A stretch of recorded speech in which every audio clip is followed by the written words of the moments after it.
Ba ba da ba ba ba. Yes, we're back. It's the Vinyl Vandals. It's King Fred, and I'm here with a special guest, who's going to introduce himself. Yeah, so my name is Emanuele, or Emmanuel, and I make music as Chewbeats. Chewbeats. Yes. Welcome to the Vinyl Vandals, Chewbeats. It's thank you for having me, Fred. Yeah, no, not a problem. Thanks very much. It's great to have you on, our favorite five. And I was just saying to you before, you are probably our youngest hip-hop favorite five we've had on so far. So I think it's going to be interesting to hear what you picked. Okay. Yes, I'm interested. And I think some people might be surprised at what you picked. You just want to tell everybody how old you are, by the way. I am just 31. Yeah. 31. Okay. 31.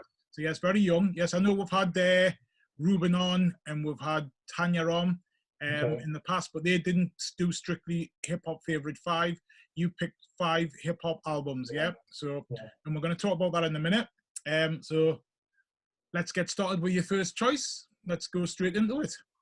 Okay, so thanks for asking me to do this, because I went through my collection. I was like, let me pick 5 that also like remind me of, in the order I kind of bought them, and like what I go into first. So my first choice is an album which I don't listen to much nowadays. It's called Road to Riches by Cozy Rap and DJ Polo.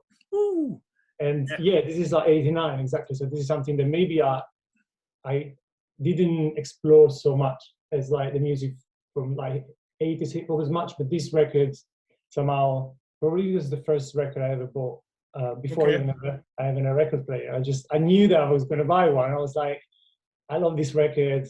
I just got it. I just bought it, and I still have it with me. So just as a 31-year-old who obviously you weren't around when that came out, or you just it came out after, just before you were born. Yeah, because you would have been born in 1990. Is that right? Yeah. So obviously you wouldn't have heard that growing up, or were your parents into hip hop or anything around family into hip hop? No, at all. So what made you buy that? You said you knew you were going to buy it. What made you think you were going to buy that? Did you hear it somewhere? At this point, I'm already 18. Yeah. And I have found out that hip hop is the music I like the most at 13.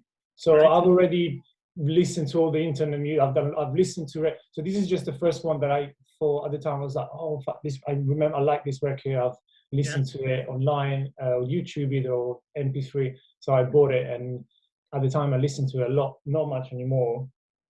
Sometimes I still buy. Sometimes when I do some mixes of sets for radios, I like, because I don't have many albums that kind of like Marley Marl produced, or like that kind of sound. So it's good to have. It's historic. So obviously, like, even I didn't grow up with that. I wouldn't have even grown up with the 90s. That's what I go into. But I grew up with like the sort of 50 Cent like era. So 2003. That's who got me into the style more than others. Kind of like listening to his music opened me to like, oh, I really like this style, and then I like stumbled down the rabbit hole. And I'm still tumbling down. Yeah. No, that's cool. Okay, so you said that obviously. I'll come to that in a second. So what's your favorite song off that album before we go any further? Okay. So I think that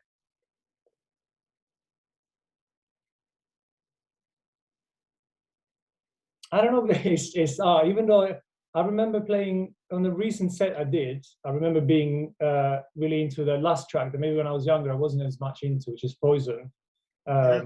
So I'm just gonna go with that track, just because like recently I was into that. I thought it was something that I missed maybe in the previous year. I was more into other tracks, so I'm gonna pick. Remind me of that album, because I've got about 3 or 4 albums by him. But remind me of the songs on that album, if you just don't mind reading them out quickly to me. Oh, the next is Road to the Riches. It's a demo. Man at Work, Truly Yours. They're all classic. Cars, Trilogy of Terror, She Loves Me, She Loves Me Not, Cold Cut, Rhymes I Express, Poison. Right. Okay. Okay. But I guess if an all time, I guess Road to the Riches. If I have to put down, and my favorite track, all over that track obviously was the open track, the title track. And I know it in my head. I know Truly Yours. I know Man at Work is a demo, like they re-sampled into other hip. So obviously, like, those those sounds anyway. But actually, I'll go with Road to the Riches and actually, already. you know what? Let's give it credit. That's a song that got me into the album at the time. So let's pay tribute to that. Yeah. So I know you live in London. Yes. Okay. And thanks for that one. That's a great start. I think I might have surprised a few people at your age of picking that one. So no disrespect, but I think a lot of people I know think that young people only like, I don't know, Little Nas X and all these new rappers. That's like 5 generations after me. Like I'm so old for that. I love it, but I'm old. I'm already old. That's like people that are half my age. Like it's nice. It's refreshing to hear that somebody like yourself has went back and learned about the classics. What brought me to now. I think is very important. As a history buff, I love my history. UK history, modern history, Black history. I love my history about why things are the way they are now. I love history. I agree with you. I agree. I'm similar to you. I like history, the topic, like history, reading about things. So obviously, like, I will get into what created what was before. Yeah. I think it's really important. But I know, as a youth worker, like I said before, off camera, for those who don't know, I'm sure everybody does now if they've been following these shows. I'm a youth worker, and when I talk to young people and I talk about things, it does something shockers that's quite, not everyone, not all of them, it's not all of them, but, quite a few people aren't interested in the history, like, why we are where we are now, why people are living like they are in certain conditions, it's easy to turn around and say, oh, they're all poor and they're poor because they're poor. It's the way they live, it's the way it's like, well, no, it's not. It's because there's certain things in the past that have happened and it carry on, and it gets handed down. In the same with music, it's like, we're all here with music because this one brought this one out and this one brought that one out, and it just it does alarm me sometimes when people just sort of just rubbish it and say, I'm not interested in history, I don't care, I'm only care about now, I don't care about the past. And it's like, well, you're only able to do that because of the past, I know. Yeah. But I do agree, like, it's some people get him. I agree. I've met people that are like, no, I can't just do history, it's not my thing. And other people like me that really like it. So I guess it's a big divide. It is. So let's get into a bit of your hip hop history. We've established that you're 31 now, and that you were 30 when you decided that hip hop, out of all the different music that you liked. Okay. I know you live in London. Yeah. But what I don't know is, well, what I can tell, and I'm sure everybody who's watching this can tell, is maybe you weren't born in England, or maybe you were. No, I wasn't born in London. I grew up in Italy, so I was born in Rome, Italy. Yes. In Rome, Italy. So that's where you and your family are from originally, yeah? We're not actually Romans. Like, I was born there. My mom was born there from Sicilian parents who went to Rome, like, as married couple, like, to have a life. Then my mom was born there. My dad is like German and American and grew up not in Italy. He only ended up moving to Italy later in his life. When he met my mom, they got together, and now, and then I moved to London. I lived all my life in Rome till I was 22, and now, like 8 years and a half ago, 8.5 years ago, I moved to London. That's a nice, rich mix of history there for you in itself, isn't it? All those cultures come together, yeah? Yeah, I guess, there's a different, exactly. So I've always been, like, luckily, like, because of my family being in different places, traveling, so it didn't feel, like, weird or not normal to step out of the city I was born in and just move to London, because like music here seemed to have like a nicer, I don't know, it seems like there's more that discussion than in Italy, even though it's grim now because of the situation. But at the time, like it was no comparison, because I just started playing bass at the time. I was like, okay, where do I have a career quick? Because I already not doing university. I'm telling my family I'm doing music, which is like, it wasn't like taken against, but obviously there was some like in Italy. Honestly, like, everyone asks you, so what's your other job? And I'm sure that happens also in this country to an extent, but I know that here there's actually, the industry is just more, there's more work, or like, it's also more interesting, the music, and I was drawn to probably travel. So that's okay. I saw the city. When you say your dad's from Germany, have you explored that side? Do you know your German family? Have you been there?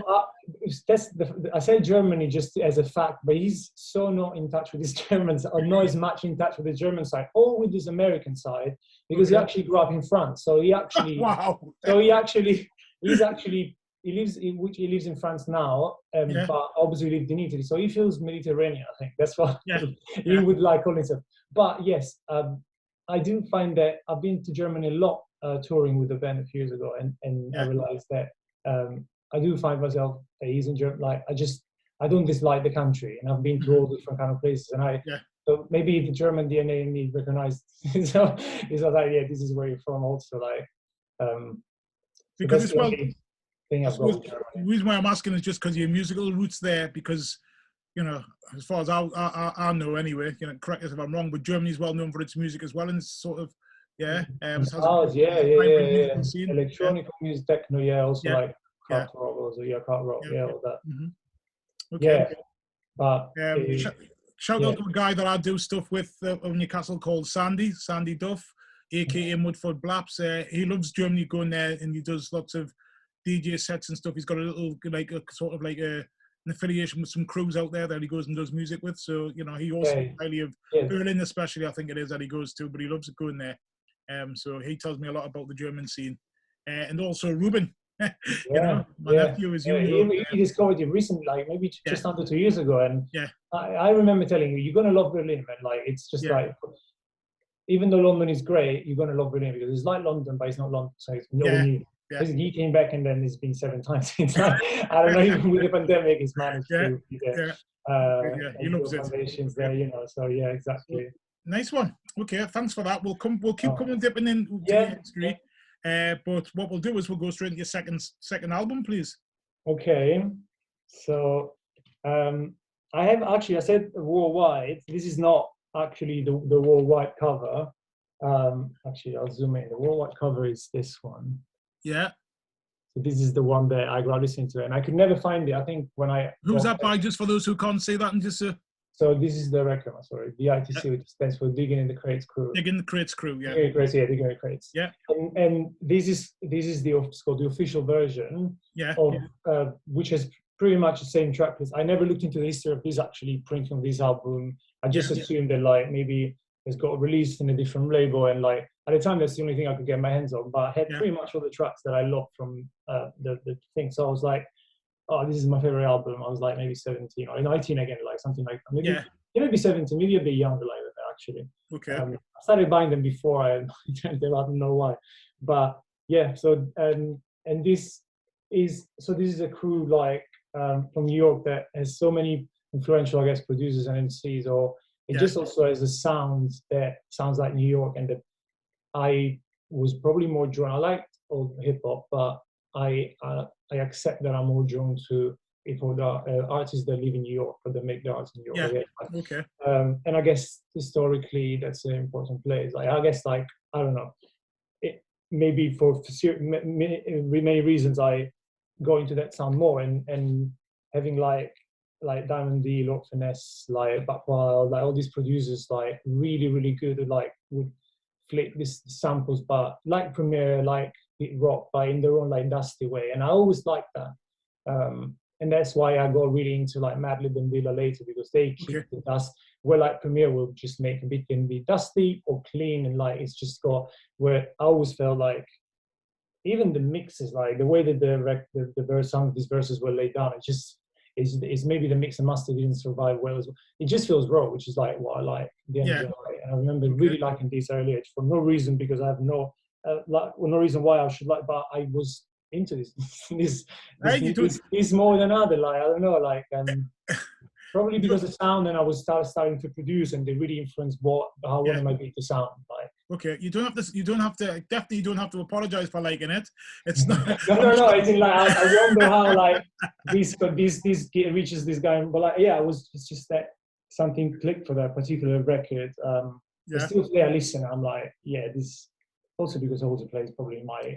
I'm sure when this goes out and we're doing this live, and it'll be out in a few weeks' time, there'll be lots of people agreeing with you about DIC. Too. Okay. Yeah. Yeah. So don't worry about that at all, because I think they're very popular. So as far as I'm concerned, you shouldn't have to apologize about this. No. I personally love Diamond D, definitely Yes, one of my faves, Stunts, Blunts and hip hop gets lots of spins in this house. Yeah, so maybe you can see it's up. I think I've got it up there. Yeah, I've got it. It's one of my CDs up there in the thing. But yeah, I love it. Yeah. I've got it on CD and I've got it on vinyl. I like it that much. So yeah, definitely. Definitely lots to play in my house. Okay, and so what song you picking? Which is your favorite song off that album? Okay, so this one, I should have thought about this before. I didn't know. Okay, I did. I'm probably gonna say that they're all amazing, but maybe at the time, what really struck me was the tribute song at the end, the tribute to Big L. That I think the Finesse, OC, and AG, I think are rapping. So it's the last track tribute. There's there's like the opening track. There's like every track. I like every track on this album, but I'll pick tribute. Just because I thought at the time was like really like touching words about like obviously like the song was like into that, I guess. Okay, so we'll come back onto your history. You're 13. You've decided you like hip hop. Yes. So what made you pick up a bass and start playing the bass if you are into hip hop? It's interesting that you didn't pick up a record player or a microphone. No, so yes, there is a gap. So I started listening to hip hop 13, but I only picked up bass at 19.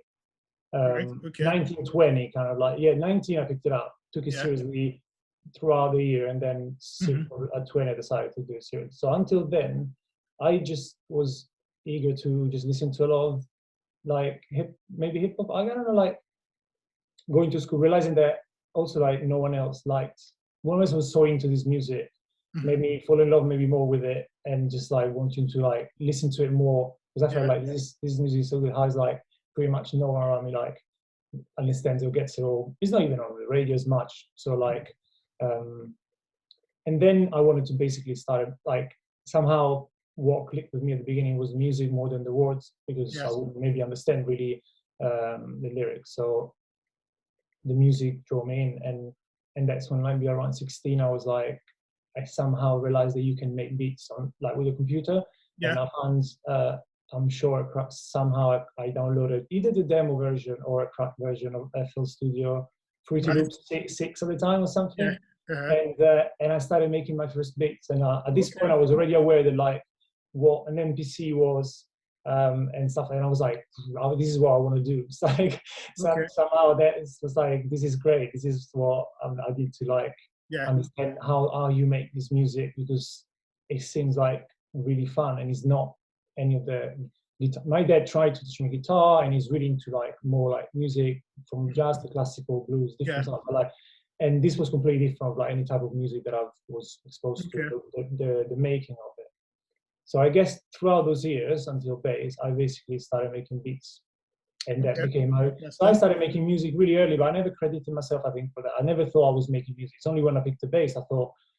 So at one point I got to a point I was like, I need to learn a bit of music to make these beats, the bass lines or the pianos that I want to add. After 2-3 years, I can't just chop samples. So I just picked the bass that I had in my flat with my dad's.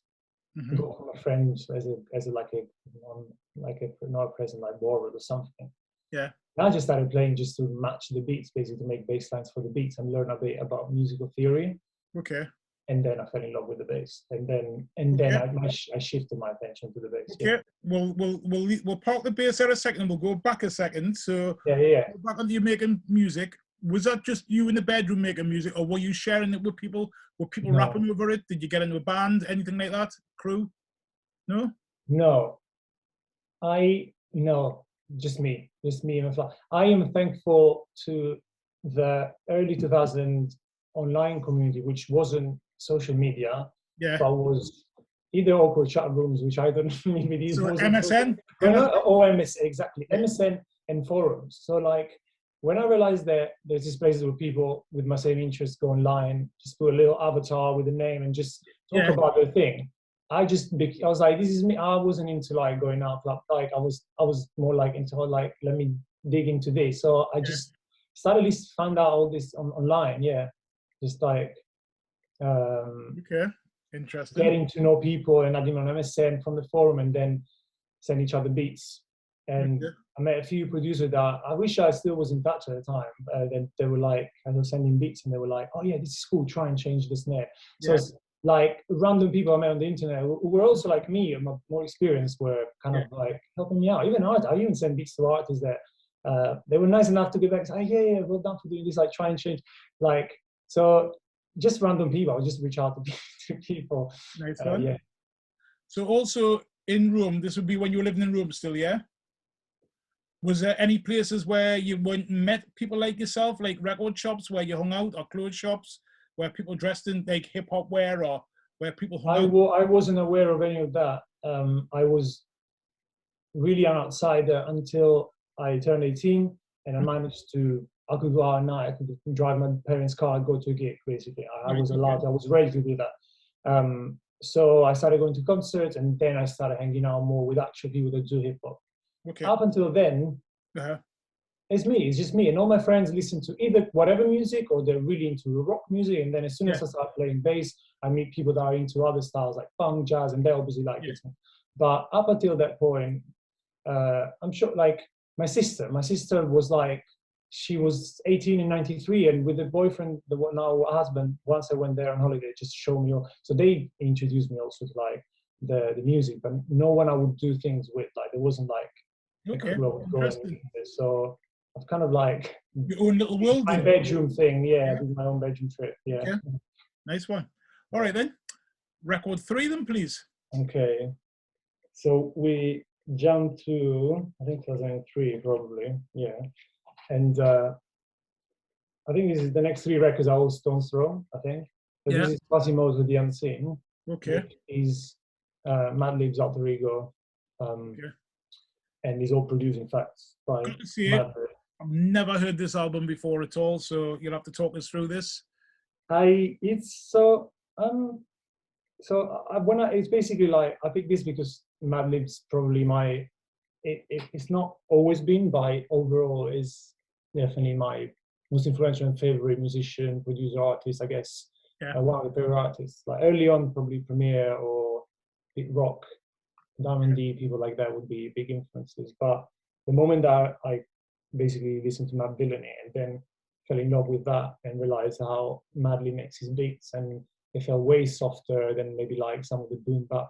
I can totally feel that he's using this, he's dropping the sample like Big Rock, or like he's and then later, like obviously like, so I get it, he gets it from there, but he's changing. And when I realized that was what I really, or even his more hard beats, there are on this album, there's a lot of beats that just drum, bass, and like some noise, or like a little piano, like Thelonious Monk, like.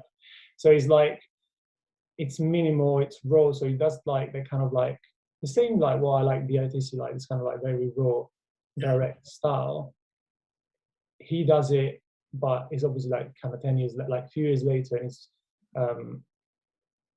it's just all laid back. The themes are just like whatever. Like it's not. It's obviously it's different. I guess like it's varied, but I think the sound is what really like how those beats sound and how he finds loops like.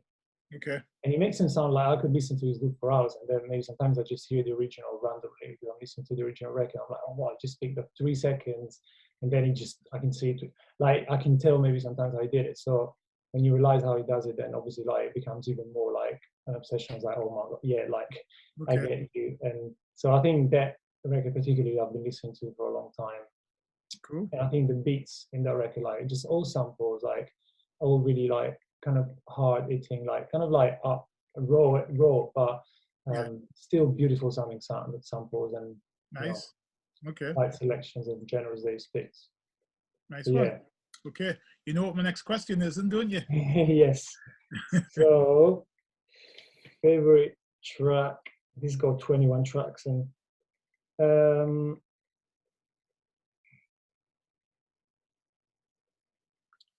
don't know. There's so. I'll pick Astro Traveling. I'll pick Discipline 99. Microphone. I don't know. I'll pick one song. Okay, every song is good on this album, but I'll pick.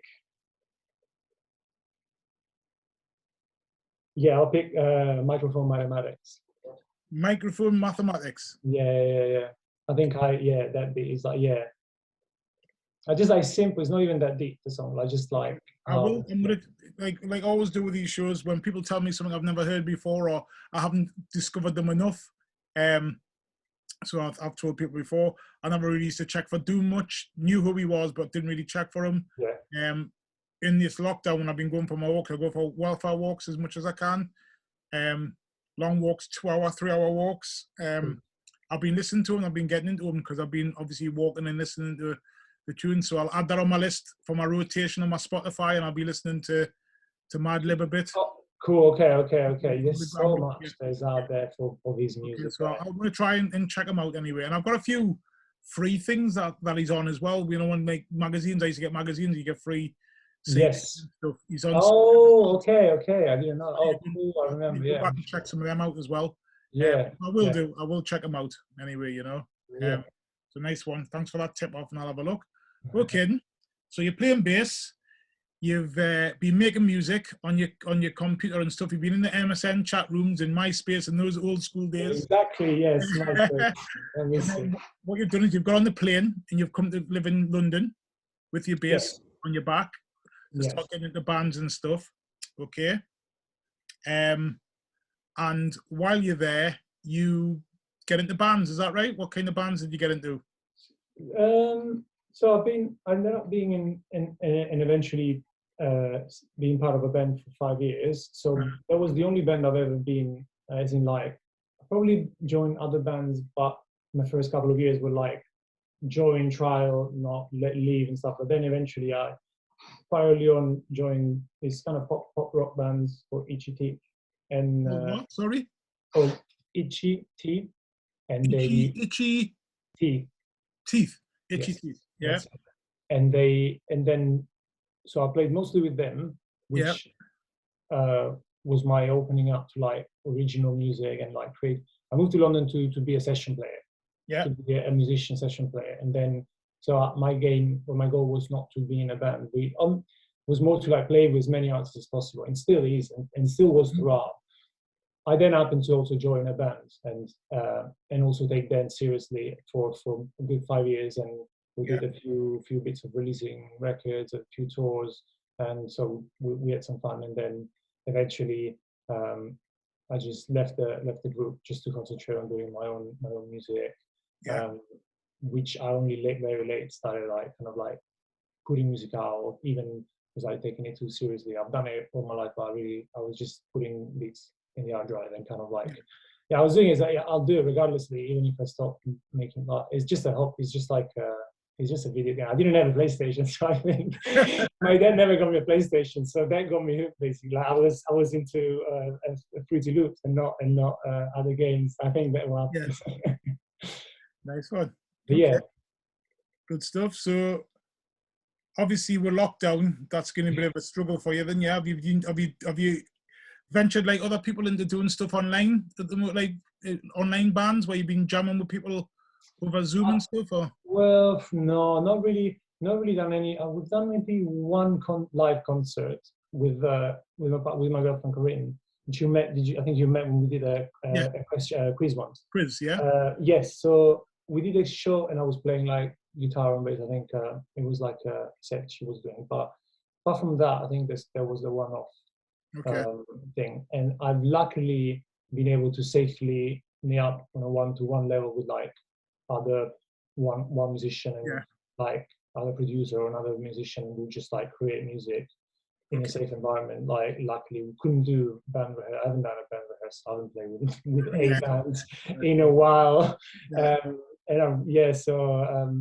But at least there's been more of like doing more of my working on my production and just improving that, because I kind of like started off that as wanting to be a producer, and always was in the back of my mind. But when I picked up the bass, and then when I moved to London to be a bass player, that was completely not the same. Like I wasn't even making beats at that point. There was this whole point of like I didn't make beats for 4 or 5 years. I wouldn't even want to make them.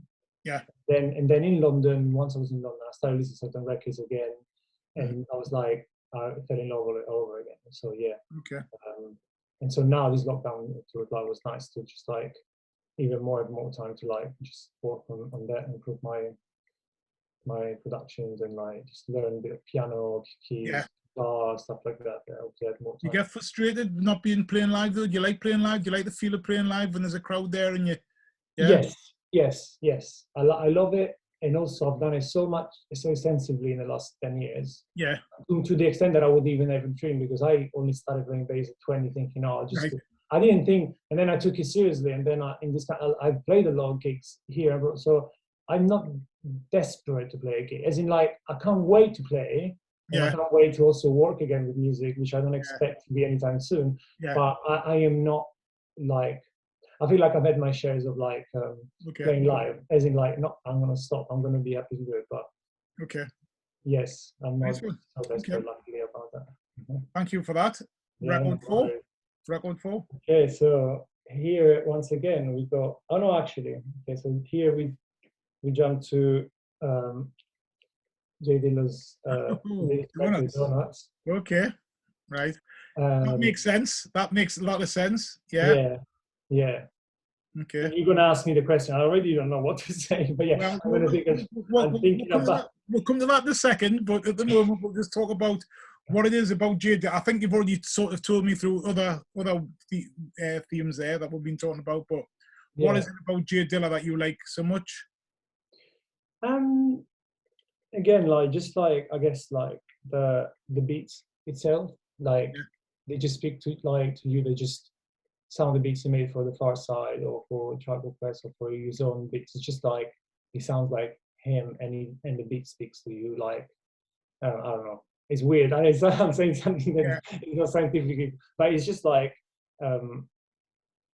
not just as a producer, just like when I'm listening to these beats, the way he chopped the samples and they're all like 1 minute each, and they're all like Jackson 5 or records that you might even recognize. Like it still gives me goosebumps the way he's managed to just mix those sounds and like, this song is definitely a sad song, or this is definitely a happy song. Like how he's managed to touch your emotion. He's not just making a beat, and even when he's just making a beat for his beat tapes, and they might have never been released, they've got released up. Even those beats sounds great. Like so, he's just like it's been probably is influential. Like any producer, I guess, it's been so influential that he's influencing musicians the way they play on albums. Then musicians are influenced without knowing that those drummers were playing like this guy makes the drums. So it's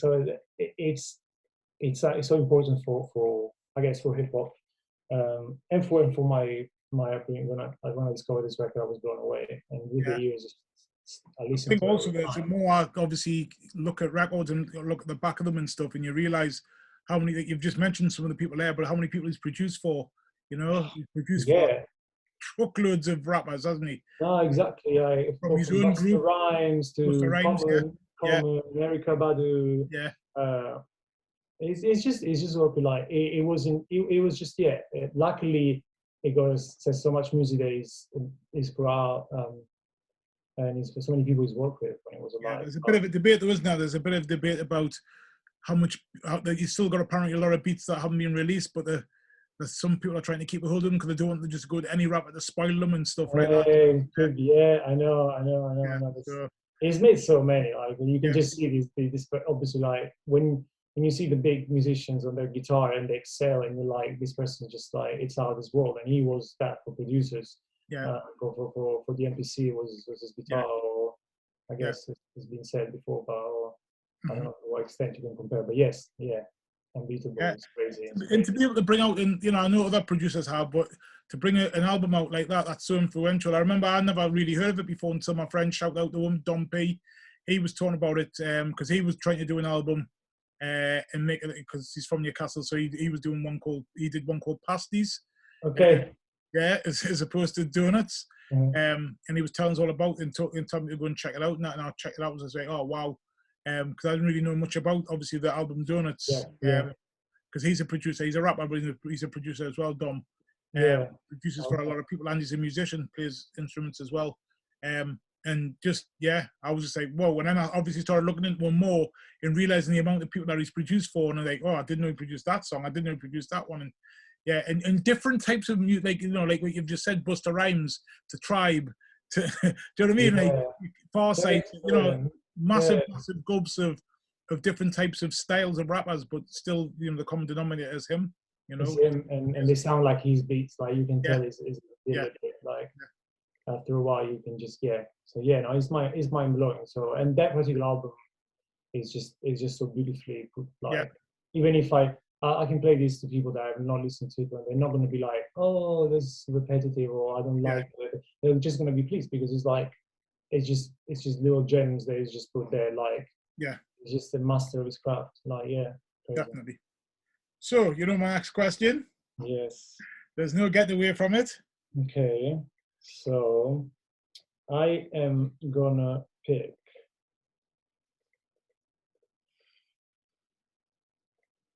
Over the last few years, I think the song called Gobstopper, it's been my favorite bit on the album. Has anybody used that on one of their songs? Do you know? Yes, actually, I heard someone using it recently. I think someone has used it recently. Okay, I've heard it a bit recently. Okay. I might be wrong. I know for sure though that like, do you know that? Oh yeah, because I think of course you do know the band Incognito. It's very iconic band. So the Francis Hilton, the bass player, the current bass player, who's been playing with them for a few years. I was lucky enough to study with him one-to-one when I moved to London. Yeah. And he told me that the record that they did at the time when I was studying with him, 2013, something like that, 14. One of the tracks that he wrote was actually influenced by the way that this Gobstopper track bass line is being, I think it's from the original, but it's been kind of looped and made. And he was like, also for the bass line for this song, I took this same chord progression as and I was like, it's crazy that like Incognito, which is like a band comes from before, now like gets influenced and make a song with this, I think this chord progression and at least he was saying like my bass line's references in the song because it was co-written by him, if I remember correctly. So obviously these little things like even make me realize like how many just was the proof to me is like this person just touches all the like I knew Francis was a producer, like he's also a producer anyway, like he grew up listening to hip hop and stuff, but other maybe musicians they are not producers, they have not been into hip hop and they like other in Nirvana, they will still be like into stuff like that because the way like I guess like his influence also I've met many musicians I wouldn't have expected to like this style of music. They they like JD, like oh yeah, JD, like no, it's kind of likely within the musician scene. I guess like his name is a bit more known than within. Okay, nice one. Okay. Okay. You're in London. You're playing bass and stuff. Then COVID comes, and to my surprise, my nephew says, "Uncle, I've started my own record. I've started my own record company, my own record label." Yeah. Which was this record company called Groove School Records. Okay. Yeah. And he brought this album out called Global Vibrations. And when I look on the back of Global Vibrations, there are two songs that have the Chewbeats touch to them. Yeah, Chewbeats being you. First of all, why are you called Chewbeats? So the name comes from me being a big Star Wars fan, right? And I think friends of mine, because I had long hair and like more beard than this, like way more. They were like, "Oh, you like Chewbacca, like as a." I think it was maybe a running joke or something, and I like the character anyway. It's funny. So then eventually I was like, I want to make this there. It doesn't have to do anything with me. I'm making. I didn't know what to call. I don't know how to call names of songs, beats. I'm so bad with names. But I was like, okay, Chewbacca, Chewbeats sounds kind of like people can remember. I don't know. I guess so. That's how it is. It's just literally Chewbacca. All right, cool. Okay. Simple as that. So you're on this album. Yes. Yeah. Which two songs are you on again? So this one is called "Leave It All Alone." And it's written and produced with Vida Black and Joe. Vida Black, Chewbeats, And then the second is just a beat I made. Yes. Duskin Peckham. Duskin Peckham, yes. Yeah. Okay. Which Ruben has to be credited because we brainstormed the name together. Okay. Like, again, the dude didn't have a name. Actually, he saved theirs because he liked it. He heard it a year before. He liked it. And I was like, "Oh, demo 15057. Can you pay me that name?" And so this is our name, my bit. So he actually was like, "We need to find the name for this bit." So I came up with the name eventually, but he was told me the fact he was exactly. So how did you meet Ruben then? Because I was messaging him, asking him if he was interested to do an interview with Corinne. At the time, I was helping her releasing some of her music, and I was just messaging radios and people like that. And someone I know did an interview with Ruben, the show. I thought, oh, he likes the same music I like, and loads of other stuff, obviously, like. But I can see some of the names I listen to are in this playlist, so I'm sure he's gonna probably like appreciate this. So I sent him a message, and he got back to me. It was like probably the nicest message I ever got, one of the nicest messages I ever got from someone that, for me, is just someone of the industry. It's just representative, because usually, so he was really like just super like, just a very nice person from the beginning. Okay, that's nice to hear. Yeah, we just got in touch. He came to see us when we did a single release a few weeks after with George, and then he interviewed Corinne in the session with the musicians that you see on the track "Leave It All Alone." Those the three of us. Yeah. And that's the day we met. We actually properly met and spent time together. Okay. And he then years later was like, that day was amazing. It was just such a great day. You guys playing this session, because we didn't know each other, so we didn't know what to expect. So he liked it so much. Was like, I need you guys to make it again. Make that, like, you guys need to bring that back and make a song for the album. So yeah. In the meantime, we were friends, and we like got to know each other more. And then, years later, he just decided to put the album out. He asked us if we were up for it, and we thought, let's do it. And we're really happy with the song that we just sat one evening in this room, and each on his own instrument, and started like playing ideas, and then from one thing to the other, and then within 2 weeks, the song was pretty much not out, but like sent to Ruben. Yeah, it was a tight deadline. Yeah. Good stuff. Nice. So, yeah.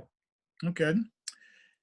Thanks for that. Just shout out to Ruben there, Mr. Yes, absolutely. Yeah. Mr. Ruben Green. Yeah. Obviously his radio show on a Monday night on FM. So yeah, thank you. Album number 5. Okay, album number 5. It is Madlib MF Doom and Madlib collaboration album. Yeah. Okay. This is just, when I listened to this album for the first time, I think I was like, this is so good. But at this point, I already liked MF Doom. I just recently discovered the mask and everything was like, and the tone and the beats. I was like, this is so good. This is me. This is what I like. We rap about cartoons and like plotting against the music industry. It's great. It's like that kind of like stuff.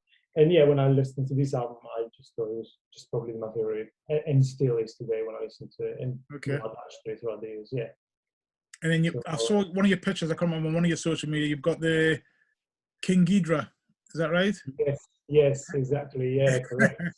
So I can see you're a deep fan. Yeah. I've got a. What? Sorry. Oh yeah, I'm a huge Doom fan. Yes. I can see you're a huge fan there. So do you have other songs by MF Doom then as well then? Other albums? I have got the King Ghidorah one. I have got Operation Doomsday. Yeah. And I have got Danger Doom, the one with Danger Mouse. I've got that one. Yeah, I've got that one. Yeah. And I've got Madlib. Yeah. And then I think I've got a KMD album, Mr. Fruit. And then I have MF Doom is not really on many tracks. He produced a few. The Monster Island Stars record is just some underground record that he was part of this group, because he was released by his label, I think by Metal Fingers Records or something like that. I always feel like he was part of that. So those are the only but he's not really an MF Doom record. I just made that up. He's part of the collective. It's like it's like but.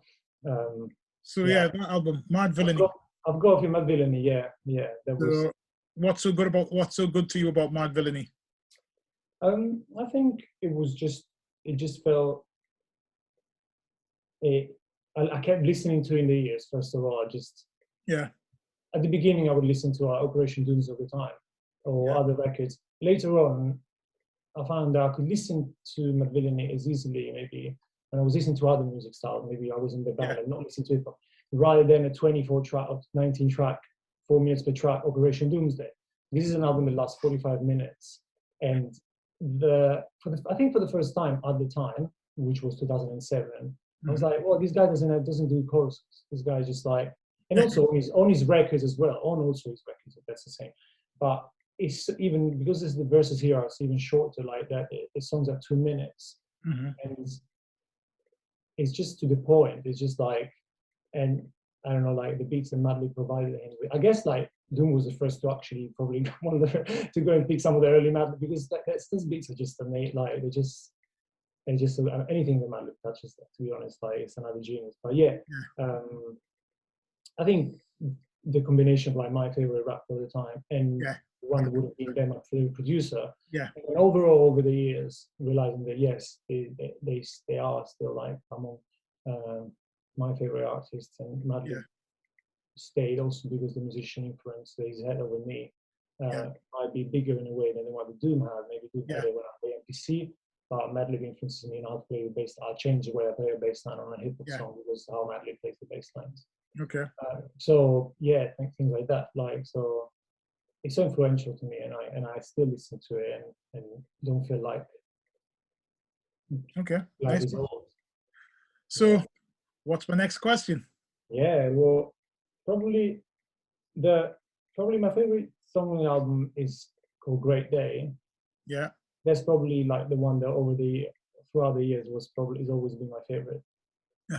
Again, like you asked me to think, like it's just honestly, even anything, the intro, the interludes, this is like a book, and obviously like you might have a favorite chapter, but it wasn't separate episodes, it was a whole story, like kind of like feels that way. So it's kind of like every song, and it changes with the years. But I'll say Great Day, it's consistently been probably my favorite song of the album. Nice one.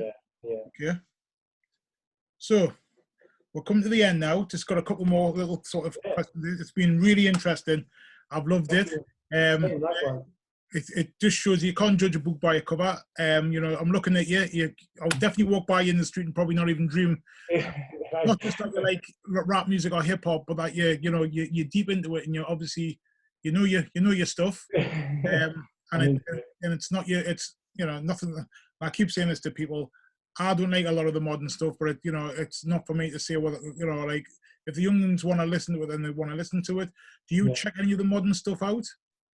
I actually started in the last 2-3 years so much out that I don't even know what the extent of what's out, and now hip hop's got so many. But I am in touch. Like I started being in touch maybe 3 years ago again with what's going on in New York, California, or what's the sort of like the scene that to me sounds like these records. Those musicians, and I'm very much found out that he's alive and not alive and it's just always been like he's always putting out amazing music, and also I'm slowly getting into stuff that doesn't sound like this, and it's not sample, and it's not boom bappy sound, and I'm trying to and I'm finally eventually I got more into other styles of music that are more like UK based than American, or just more modern sounds. Like I appreciate the sounds of loud drum sounds now, like 95, I guess.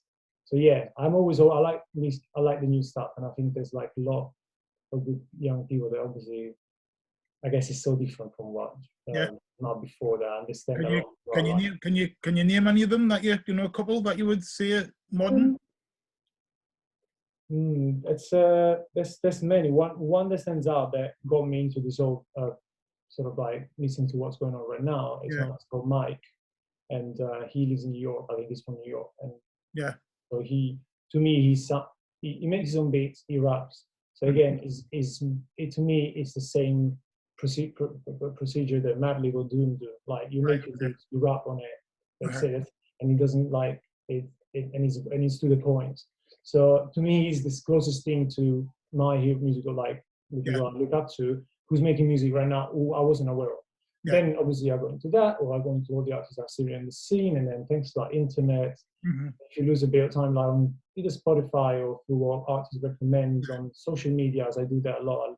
Someone I like music recommends music, I get into other music. So I guess Mike, to reply your question, is the one artist I would tell you to go and check out maybe. Cool. Right, closer to home, or closer to our home now, where you're living now, obviously UK. Do you know any of the old UK artists? Have you ever checked any of the old school ones out? Do you know any of them? I have, but I have very little knowledge of UK grime or. No, I'm talking about before grime. So I'm talking about grime. Okay, see, 80s, early 90s. No, I am. Then there I'm really oblivious. I think I know the big names that are still around now, and that's why I know them. Yeah. But because I didn't grow up listening to any UK rap, unfortunately, I now listen to so much I really like, and I'm like, this sounds so unfamiliar to me, but I want to get into it. I want to get into it more. I like this. I like drill. I think I like the sound of the beats. I don't know if I haven't listened to the genre enough, but when I've listened, I was like, oh, actually, it clicked. Same way the In the Club from 50 Cent kind of clicked. I was like, there's something in this. There's always with the beats that makes me into what's the new style, obviously. So I might not know about the name of the artist, but I know the beat. It really is good. I'll do a deal with you, then I'll check some of these guys that you've told me about. I'll send you some stuff. I'll send you some stuff for old stuff. So not grime, before grime, before garage, before drill, before any of that. Yeah, some of the older artists, that are worth checking out. I'll give you some. I'm eager to learn. Yeah. Top tips. In fact, if you go on the Vinyl Vandals YouTube page. Yeah, Vinyl Vandals NE. And you go to my I've done 2 of these favorite 5s. I've done the US one, and I've done a UK one. If you go and check out the UK one, you'll get an understanding of some of the people that I was checking out from back in the day. And you might go back and get those back catalogs out. So, but I'll send you some as well. Yeah. Okay, perfect. Thank you very much. Thank you. So before we go, what's the future for Chewbeats? Is anything coming out? Now we're coming out of lockdown. Have you got anything prepared and ready to? Is any music going to be released? Is any shows you're going to be doing? Well, shows I don't know. I never played the show under my name. Probably would be a DJ set or something. But I've put some music out throughout lockdown. I put a couple of beat tapes. Yeah. And I'm probably going to put out more beats. I just realized that I'm going to stop keeping and. Just keeping stacking beats in my hard drive. I'm just gonna the ones, and Ruben, for instance, was really helpful. And other friends, my partner, everyone I'll put music out and just put it out, just and Ruben was one of them who were always pushing me to do it. So yeah, definitely. I'm always putting some little beats, so collaborating with artists. Hopefully, you need to get Ruben to start making his own beats. That's what you need to do, is try and get him to start doing his own stuff.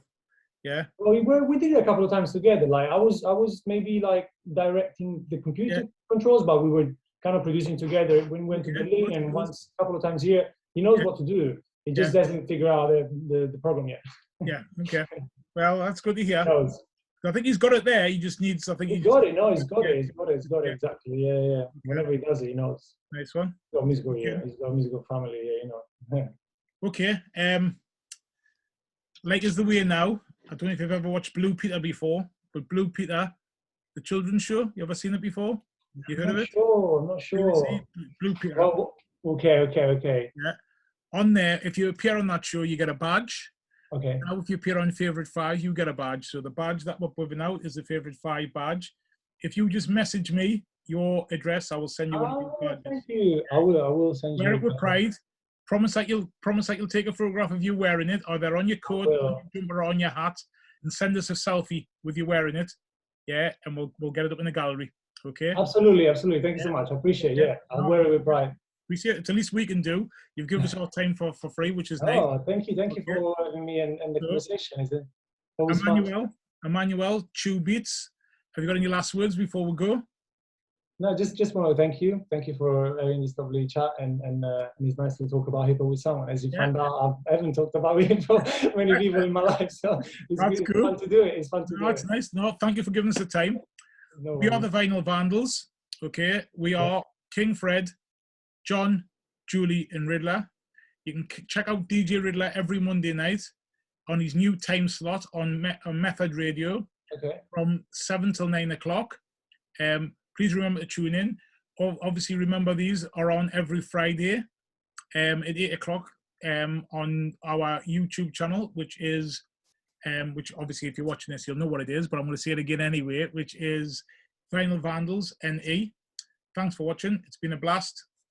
And remember, yeah, stay safe out there. COVID hasn't gone yet. And peace. Love everyone.